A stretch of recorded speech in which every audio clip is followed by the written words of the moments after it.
और फिल्मों के द्वारा हम ज़रूर बताएंगे, ज़रूर दिखाएंगे, क्योंकि मैं आर्टिस्ट हूँ। मैं एक्टिंग करके ही बताऊंगा कि हाँ ऐसे है और ऐसे नहीं होने देंगे हम।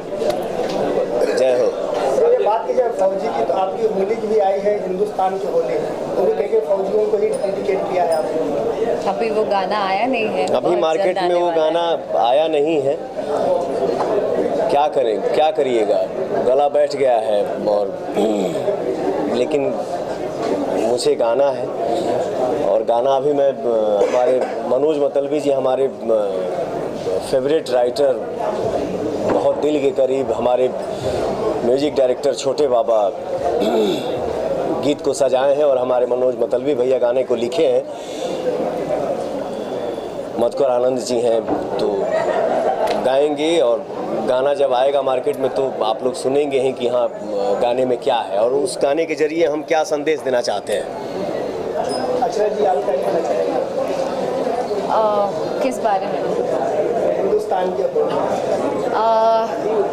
जैसा कि हर बार एक धमाकेदार एल्बम लेके हम लोग आते हैं पवन जी के आशीर्वाद से, तो इस बार भी यही उम्मीद है कि अभी तक 2-3 गाने जो रिलीज़ हुए हैं उस पर हमारे जो जितने भी श्रोतागण हैं सभी लोगों का बहुत सारा आशीर्वाद प्यार मिला है, और उम्मीद है इस एल्बम का और भी गाना जब रिलीज़ होगा, उम्मीद है कि आगे भी हमारे गानों को इतना ही पसंद करेंगे लोग और इतना ही आशीर्वाद देंगे। और गुजारिश भी यही करती हूँ कि प्लीज़ अपना प्यार आशीर्वाद अपना बनाए रखिए।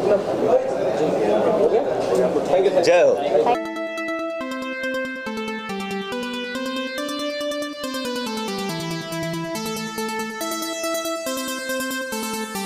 पवन सिंह और अक्षरा सिंह का इंटरव्यू उस समय का है जिस समय पवन सिंह का फिल्म बबुआन का लॉन्चिंग हुआ था। और आप सबको बता दें कि अक्षरा सिंह और पवन सिंह का जोड़ी बहुत बेस्ट था और बॉक्स ऑफिस पर बहुत धमाल मचाता था। तो आप सबको बता दें कि हम इसीलिए वीडियो डाले हैं कि आप सब आज भी चाहते हैं कि नहीं कि अक्षरा सिंह पवन सिंह फिर से फिल्म में नजर आए। अगर पसंद करते हैं तो हमारे कमेंट बॉक्स में कमेंट कीजिएगा और हमारे चैनल को